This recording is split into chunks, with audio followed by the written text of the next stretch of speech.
Hello and welcome to a Crowdfunder webinar about crowdfunding. I'm Si. I look after the coaching team here at Crowdfunder, and over the next 30 minutes or so I'm going to walk you through some of the ways that you might be able to crowdfund. I've got a presentation to show you which I will put on any second. We're going to run through three main themes. The first one is who a crowdfunder. This is Crowdfunder behind me. I'm down in Newquay.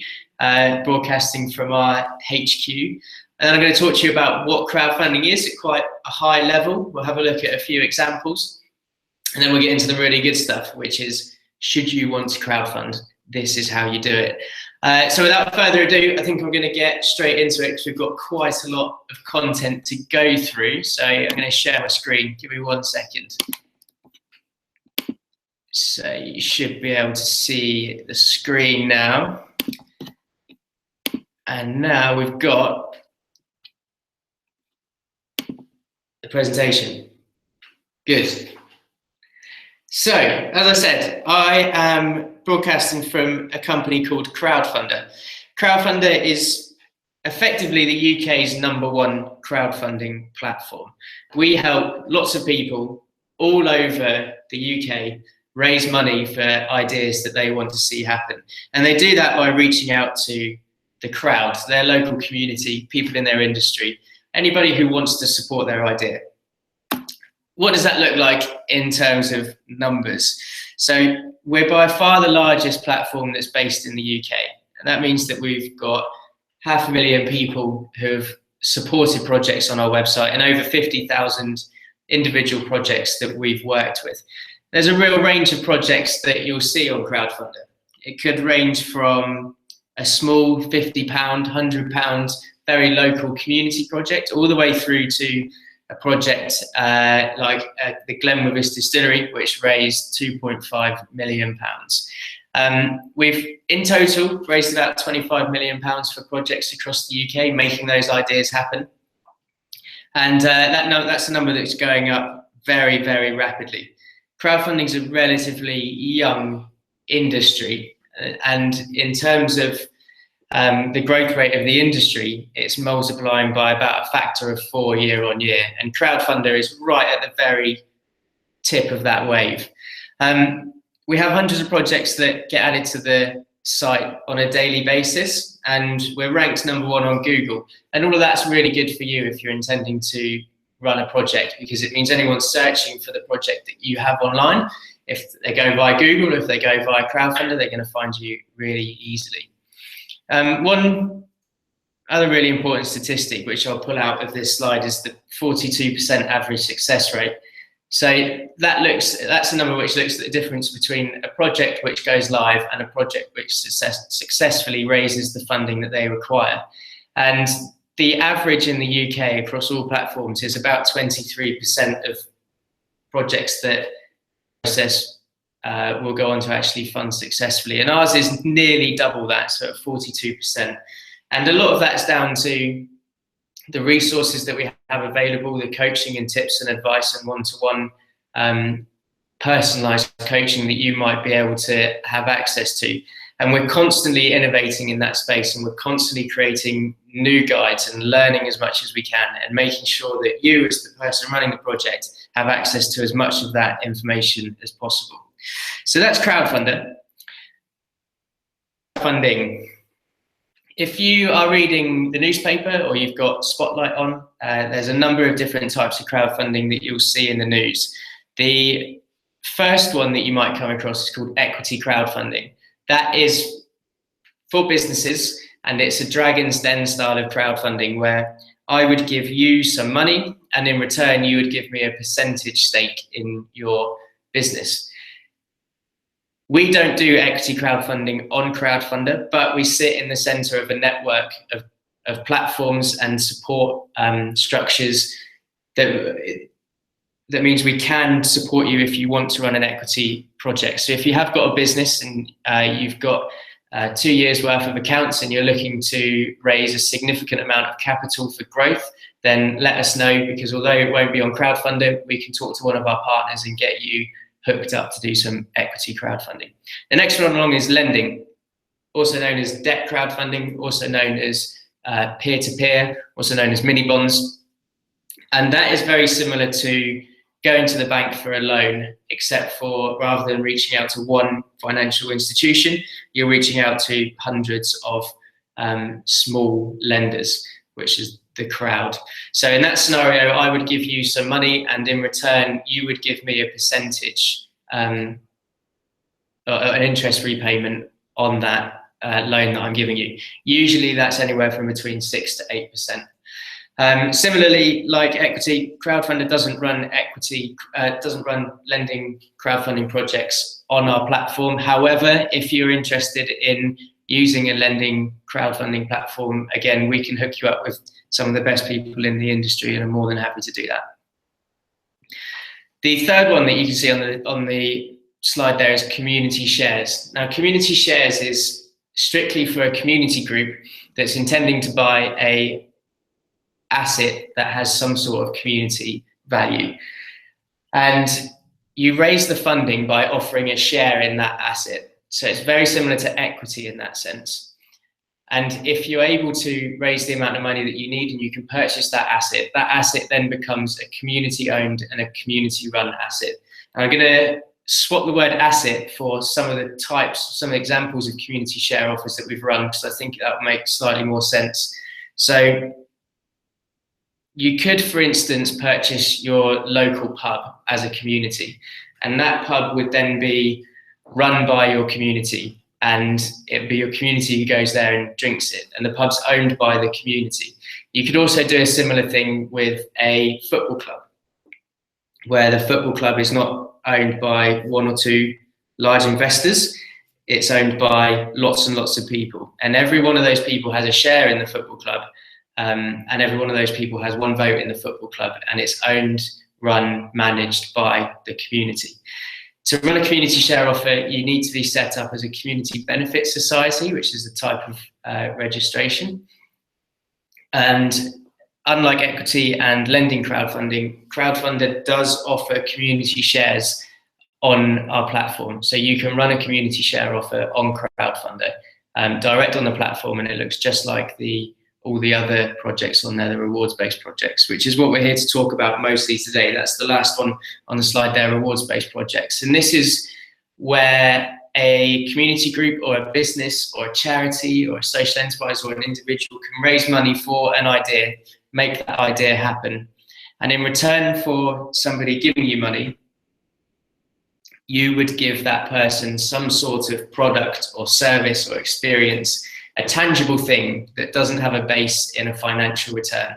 For instance, if I give you 50 quid to help your project achieve its financial target and help you do whatever it is that you want to do, you might give me a t-shirt saying I've backed X, Y, and Z project, or you might give me a ticket to the launch party of whatever it is that you're intending to launch. And that's really what Crowdfunder is all about. That's where we hold our roots, and that's the types of projects that we run on a day-to-day basis, rewards-based crowdfunding. So the easiest way to explain rewards-based crowdfunding, I guess, is with an example. You can see here a chap called Phil, who's on the right-hand side, and then Hugh Fernley-Whittingstall on the left. And Hugh's giving Phil a check for £8,690. So Hugh's a shareholder in Crowdfunder, and he's quite a big fan of the crowdfunding movement and the whole sort of the whole way that empowers people and creates sustainability.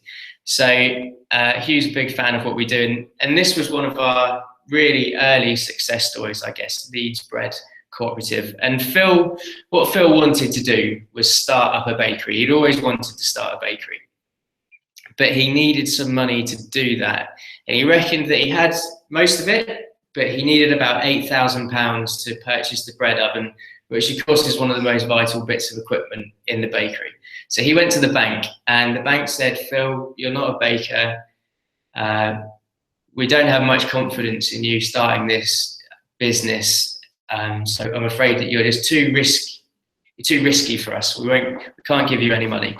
But he knew that there was a community of people in Leeds who would want to buy the bread that he made. So he turned to Crowdfunder and he launched the project, and lots of people looked at that project and thought, do you know what, Phil, I would love to have some of the bread that you make at your bread cooperative, so I will give you some money. And he raised over 8.5 grand from 114 different backers in Leeds.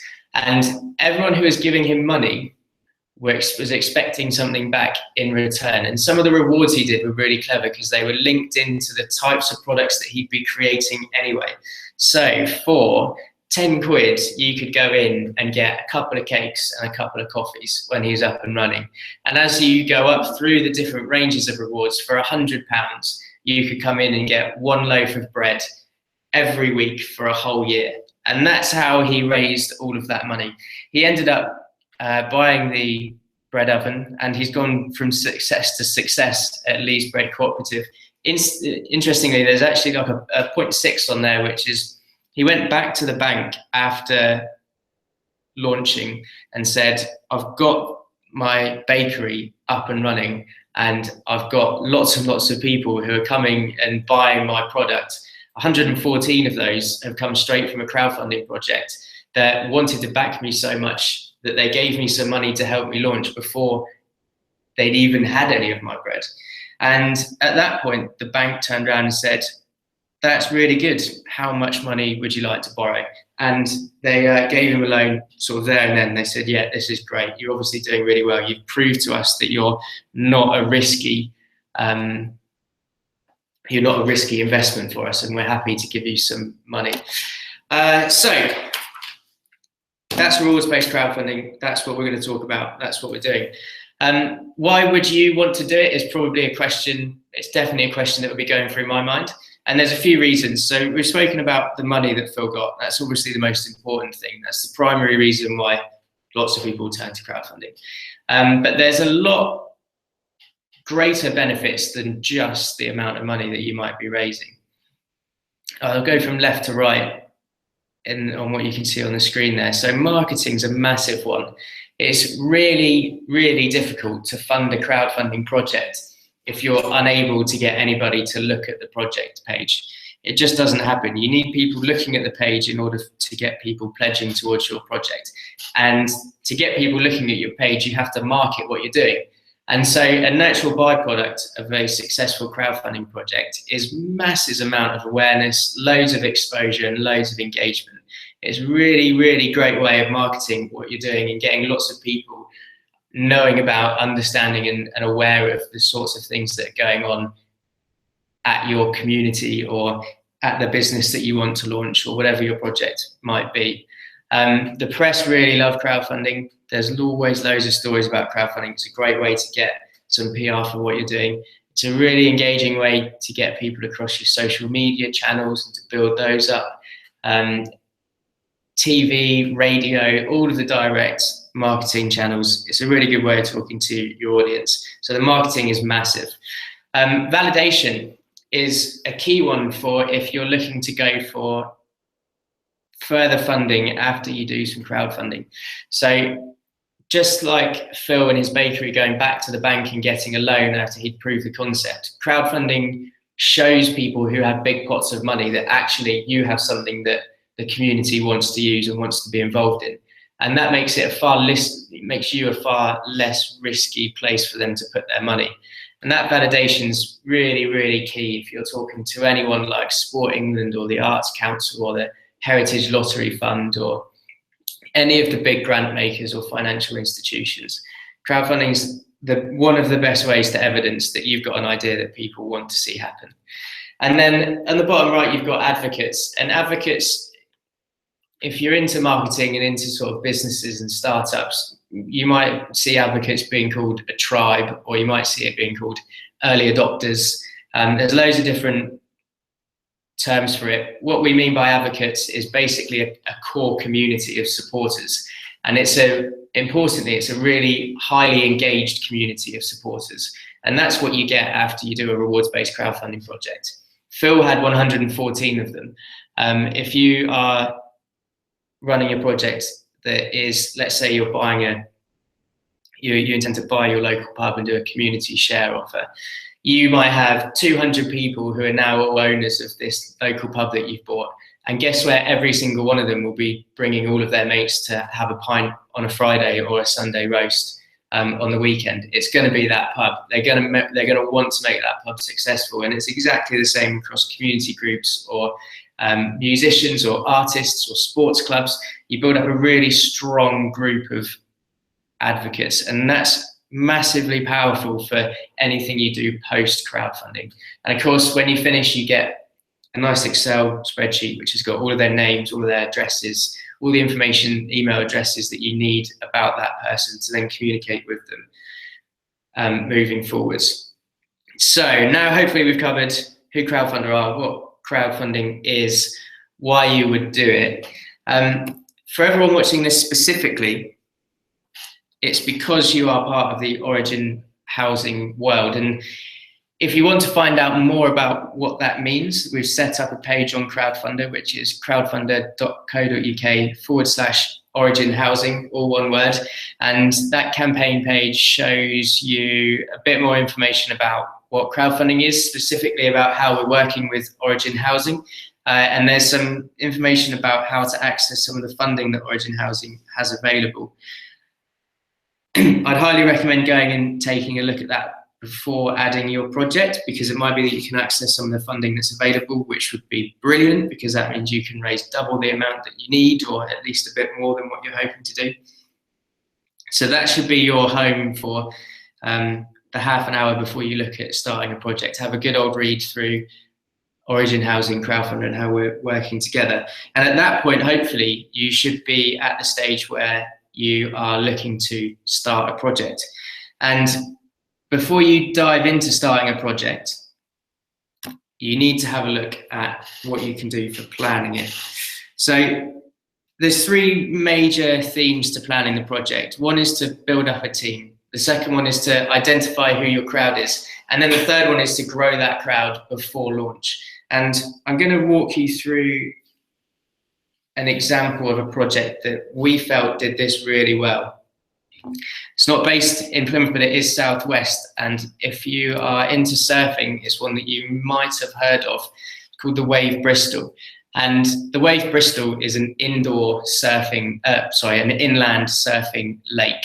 So they build an artificial wave that gets pumped through a lake, and it is effectively perfect surfing conditions for whatever level that you are. Now, these things are mega expensive. They're really expensive. And as part of a £7 million project, they managed to raise 220 grand using crowdfunding. You can see the project page there, nearly 1,000 backers, and they did it in 4 weeks. Now, it's really difficult to do that in 4 weeks if you haven't planned the project really carefully, and you know exactly where the money's coming from, you know exactly who is giving you that funding. So the first point on planning the project was to build a team, and it's fairly obvious. The chap who's running this is a guy called Nick, really, really nice guy. It's fairly obvious that you can't do it alone. You can't complete a £7 million project or a 200 grand crowdfunding project on your own. And actually, it took Nick quite a long time to do this. First of all, he onboarded his wife, who helped him with little bits here and there. And then he grew his team slightly to include some of his friends who had key skill sets in different areas that he was looking for. And by the time he launched his crowdfunding project, he actually had a team of interns and volunteers all helping him run what would be his fundraising, the fundraising aspect of the Wave Bristol. And the kind of skill sets that you're looking for in a team might include social media skills, because marketing in a digital fashion is a great way of getting exposure for your project.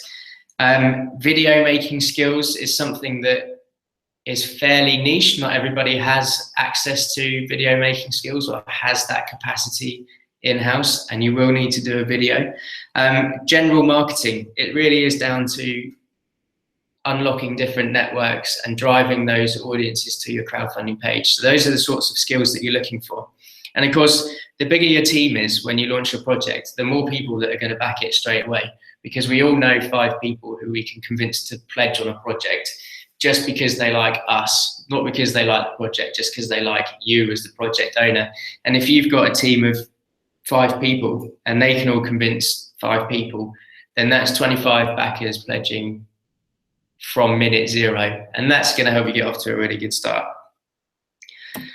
So the second point on planning your project is to identify your crowd. And the way that I like to do this is to grab a massive piece of paper, as big as I can find, and list every single person that I can think of. And they're going to probably fall into one of these categories that you can see on the screen: friends, local people, local businesses, high net worth individuals, personal contacts, social networks, partners. These are the sorts of people that you may have access to. So it's really important to write all of those down and get everyone that you can think of onto a massive mind map. And once you've done that, you can look at how many people exist within those spheres of influence. Maybe you've got 10 friends that you can call on, and you've got 400 people on your LinkedIn account, and 2,000 people like your Facebook and Twitter pages, and you've got 10 local businesses. And you get a real feel for how big your network is. Now, it might be that you need to grow your crowd. So Nick did this with the Bristol Wave, and he realized that actually to raise 200 grand, he didn't have enough people in his network to do that. So he had to find ways to grow his crowd before he launched his crowdfunding project. And he did that in a number of ways. So you can see everything's surf related, but he spent a lot of time working on growing his Twitter, Facebook, and Instagram followers to a number where lots and lots of people can see the posts and are interacting with the posts that he's putting on there. He also used blogs and websites like Magic Seaweed to get press releases out, to push content out about what he's doing. So before he'd even spoken about crowdfunding to anyone, he was really working on growing his network. And Nick was working on a big timeline because it's a big project, but I really wanted to show you this just so you get a feel for the pre-marketing, the pre-going live stage, the planning stage, because you can see that Nick got the planning for the Wave project itself back in 2013, early 2014. And it wasn't until the campaign launched November 2014, they had all of that time for planning. And there was a lot to do there in terms of growing the network, doing the pre-marketing, warming everybody up to the idea that the crowdfunding was coming, and then having a launch event to launch the project in November. So that's planning. Once you're happy that you've got lots of people that will pledge on your project, and you're happy that you've got channels to push your project out to, we need to start figuring out what it is that they're going to look at. And we've got to figure out what your story is. There's a few ways of doing that. We tell your story using a written description, which sits on your crowdfunding page. We tell the story through a video, which also sits on your crowdfunding page. The next things that we have to do on the project is to come up with a financial target, and then make sure we've got a really stellar group of rewards that are going to incentivize people to pledge. So if we start from A, telling your story, you need to make your story really clear and very easy to understand. If you can make it visual, that helps a lot. And if your story is involving anything tangible, that also helps a lot as well. When you go into the realms of trying to get people to pledge on things which they don't understand, things which I've seen before might include working capital or pay for marketing budgets. It's very difficult for some people to get their head around if that is actually what the money needs to be spent on. So keep your story to clear, very visual, tangible items which everybody can get their head around, and you'll find more people are pledging. When it comes to the video, it's really important to keep it really short and really sweet. You've got a limited time to grab someone's attention on the internet, and we find that 2 minutes or below is the best. Any longer than that, people will start to turn off and get bored and go on to something else. Maybe Facebook will notify them, or they'll get an email through, or someone will call them from the other room and they'll be off. And if they leave the page, there's a good chance they might not come back to it. And if they don't come back to it, they might not pledge. With the video, it's also super important to get someone in front of the camera. Get yourself in front of the camera.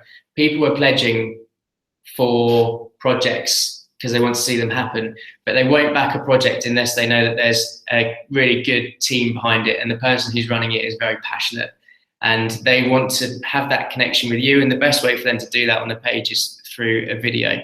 And then the final thing is, make sure that you plan what you're going to say in the video. Don't just try and wing it. You've got 2 minutes, and it's not a lot of time to get a lot of information across. And generally, the video is the first thing that somebody will click play, or someone will click on your crowdfunding project. So it's usually your chance to give a really good first impression. And that's what you want to try and do. So plan out what you're going to do, figure out where it's going to be, make sure you've got the right equipment, and make a really good video. I think this is a video, but I think the tech is letting me down because it's not playing. But if you head to Crowdfunder, there's thousands and thousands of successful projects. I'd highly recommend looking at some of the videos on there before thinking about doing your own. So the target figure, that's a really important number. How much money are you going to raise? Obviously, it's got to be driven by how much money you actually need, but it's really important to make sure that your crowdfunding target is achievable and it's a realistic figure. And there's a quick bit of mathematics that you can do to figure that out, because at Crowdfunder, we know that the average amount someone will pledge on your project is 50 quid. So if you take a hypothetical target figure, let's say 5 grand, because that's easy, and you divide that number by 50 quid, then you should get the amount of backers that you need to fund your project. If you're looking at that number and going, well, that's loads and loads, I'm looking at my network map and there's no way that I can reach that many people, maybe it's time to reassess what your target figure is and break the project down to a smaller amount. If you do that and you hit your target really quickly, that's great. You can go on to what's called a stretch target, which is a secondary target that you put onto a project after reaching 100% of your first one. That means that for new people who are being drawn to your project, there's something that their money is being put towards. So you say, we've raised 5 grand. If we can raise 8 grand, which is our stretch target, we can also do X, Y, and Z. And that's going to keep people really incentivized to make sure that they're pledging. There's 2 ways that you can do this on Crowdfunder. You can go all or nothing, or what's called flexi funding. So all or nothing is where you must hit your 5 grand target. And if you don't, then all of the money stays with your individual backers and you don't get a penny of it. The flexible funding is where you keep whatever it is that you raise, regardless of if you reach that 5 grand target. Now that obviously on the face of it sounds much more attractive. It's way less risky, but in reality, I'd urge everyone to do all or nothing, because on an all or nothing funding model, you're on average going to raise about 5 times more than the flexible funding. And that's because everybody who backs you knows that you have to get to 100% or your project isn't going to happen. So they try extra hard to make sure all of their friends know about what you're doing and all of their friends know about what you're doing. And they'll turn into a mini fundraising army on your behalf. And then finally, the fees. It's worth noting that the fee to use Crowdfunder is 5% on all successfully transferred funds. So if you're on all or nothing and you don't hit your target, no money's transferred, there's no fee. If you do hit your target and Crowdfunder transfers £6,000 into your account, then the fee would be 5%. Similarly, flexible funding, target of 5 grand, it doesn't matter if you go below it or over it, whatever you reach, that money's going to be transferred to you and Crowdfunder will take 5%. So that's your target. Finally, on the page, you need some rewards, and rewards can hang a lot of people up, because what would you do? What do you do as a reward? It's really hard to know. In reality, there's loads and loads of stuff, and they'll usually fall into one of these 5 categories. It's an event that you put on where people can come and experience something that's going on. Launch parties tend to be the obvious one. If you are running a project which is about renovating your local village hall, maybe you'll do a big event with a ribbon being cut to say, this is what you guys helped us do. If you have access to any products or merchandise, they tend to work really well. So things like t-shirts and maybe the product, if you're a startup, the product that you want to launch. Phil and his Leeds bread cooperative, his bakery, obviously did loads of bread that would fall into products. Services are the same. Maybe you could offer someone, I don't know, car cleaning, if you're opening a car cleaning center, something like that. The next one along is experience. So perhaps if you are looking at doing a green space in the community, you could talk to a local woodsman who might put on an experience for the kids to go and have a forage through the woods, or a campfire or something along those lines. Acknowledgements or thank yous is the next category. They tend to be at the lower end of the spectrum because there's not a great deal of value for the person who's giving you the funding with a thank you, but it ranges from a simple thank you message on Facebook or Twitter all the way through to having sort of a plaque or putting up a bench somewhere for someone, or sending someone a certificate to say for them to put up in their office to say that this company is supporting this project. And then sponsorship is where a third party might donate rewards to you that you can use. For instance, a local artisan food shop might give you 5 hampers that you can put on at £100 a piece, and then someone can pledge you on your project and receive that hamper. So by now we should have a good idea of who's going to be pledging on our project. We've got somewhere for them to look at. Now we've got to launch it, we've got to get it live, and this is the section about running your project. So the first thing we've got to do is launch it, and to launch it we have to pick a launch date. That's very important because all the people in our network map that we know need to know the exact time and the exact day that they can begin pledging on your project. And if you can do that and you can warm everyone up to the project, then you're going to do the next thing, which is get off to a great start. And we know that projects that get off to a great start have a much, much higher chance of being successful and reaching their funding target. Once you're off to a good start, you'll tend to have a slight plateau in the middle of the project and then have a really strong finish. That's just the way that it goes. All projects will raise loads at the start because it's really exciting. They'll raise loads at the end because there's not much time left to pledge. And in the middle, there's a slight plateau.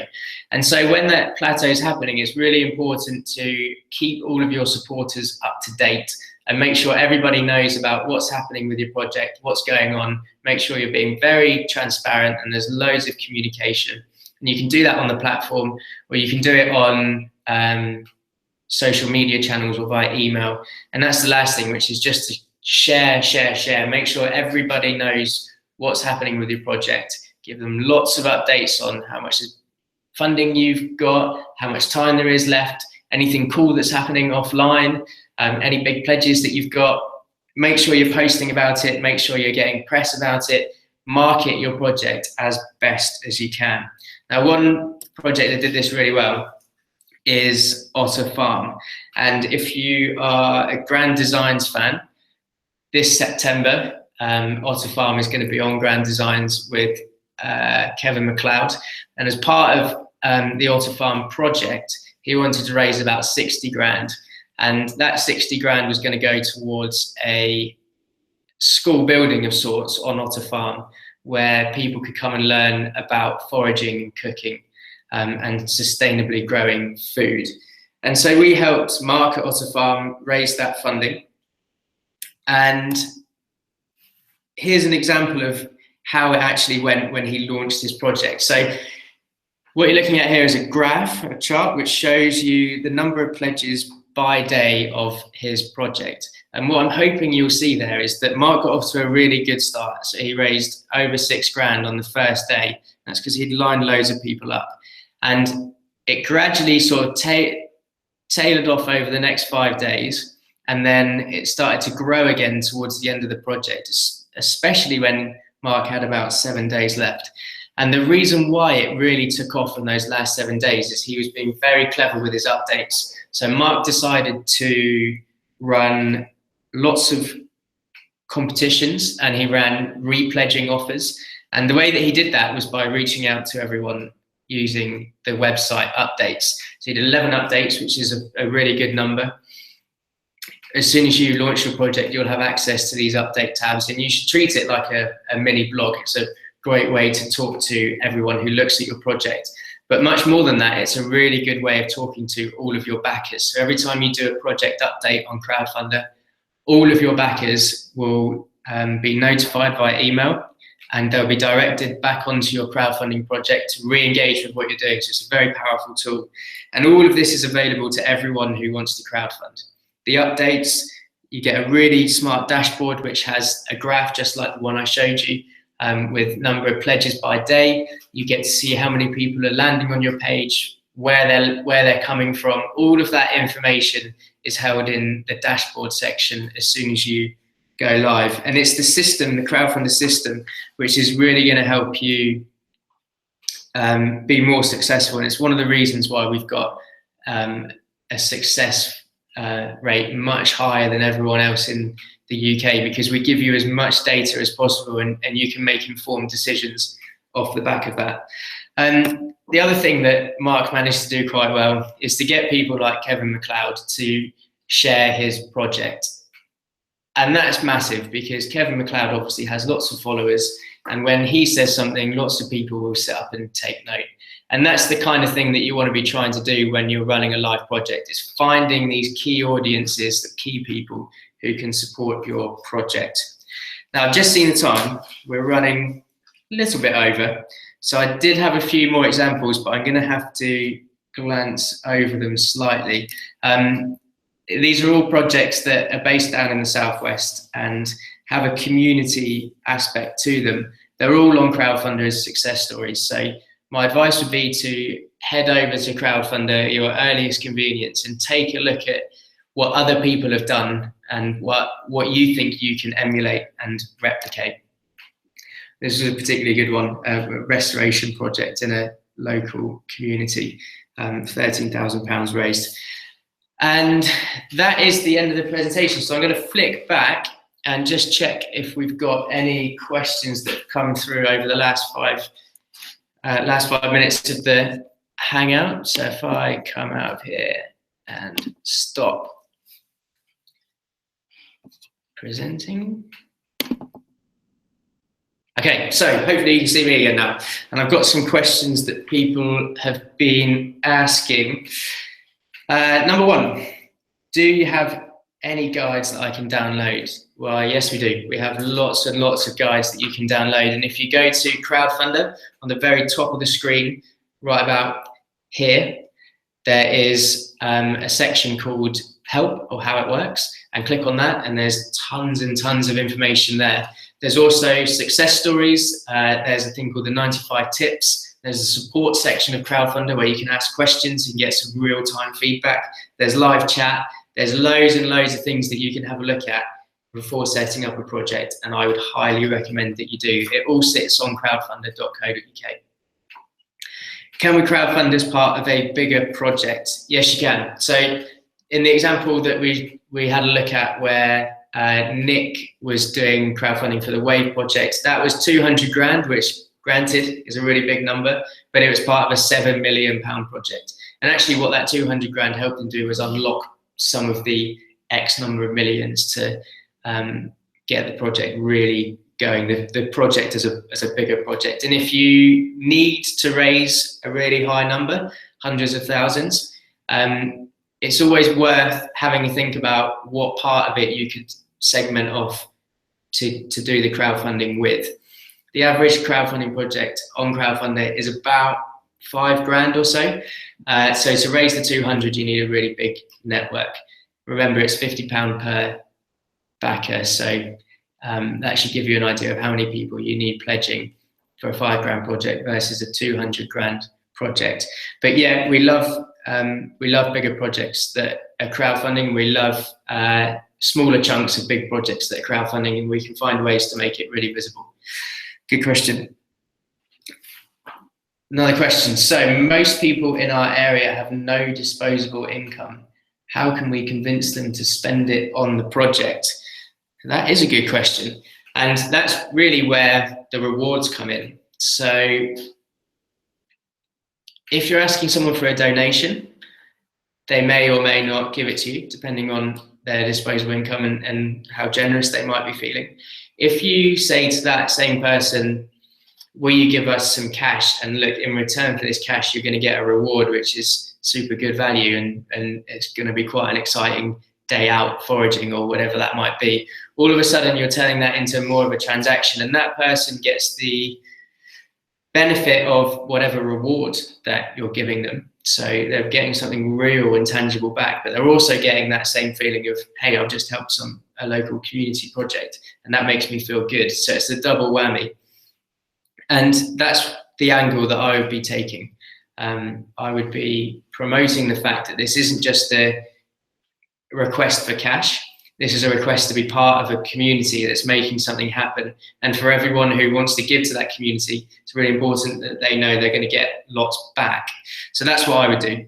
And then the last one we've got that came through whilst I've been talking. Our project is an every little helps thing. Can we use the flexi funding? Yes, you can. Yes, you can. So there's no restrictions on which type of funding model that you use. And if you're in a scenario where every little bit can help you create your project or make your project slightly better, then of course you can use the flexible funding. In the case of Phil, the baker, flexible funding wouldn't have been very good for him because he knew he needed £8,000 for his oven. And so if he raised £3,000, he wouldn't be able to give his backers the bread that they were expecting as rewards until he'd managed to find the other £5,000. And who knows when that might have been. So from lots of scenarios, all or nothing is the only way that you can do it. But if you are running sort of a local charity, or you've got enough money to make your idea happen, but if you can raise a bit more, then your idea can be better. And of course you can use flexible funding, but just be aware that you might not raise as much money than if you went for a all or nothing target. And that brings us to a close, I believe. So your next steps, this is what I will be doing, is head to Crowdfunder as soon as you can. Have a look at some of the projects, find some of the projects which look similar to the kind of thing that you want to run and you want to raise money for. Write some notes, see what you like about it, see what you don't like about it, have a think about what works well. Head over to Origin Housing on the Crowdfunder website, /Origin Housing, all one word. And there's loads of information about the support that's there for you running a project as part of the Origin Housing campaign. And then start to have a think about how you're going to run your project. Have a think about who you want in your team. Have a think about the kind of people that you want to back your project. And then right at the top of every single page on Crowdfunder, about here, there's a button called Add Project. Click that and have a go. It won't go live straight away. It'll stay unpublished and you can have a play with it. It's a really nice idea just to get a feel for the kind of information that you need to put up to make your crowdfunding project as good as it can be. There's loads of support on the site, and there's loads of live support. If you want to ask any more questions, send us an email, pick up the phone, ask away. We're here to help you. And we're really excited to see your project come together and to go live. So I'm going to sign off. I hope that was useful for everyone, and look forward to seeing all of your projects soon.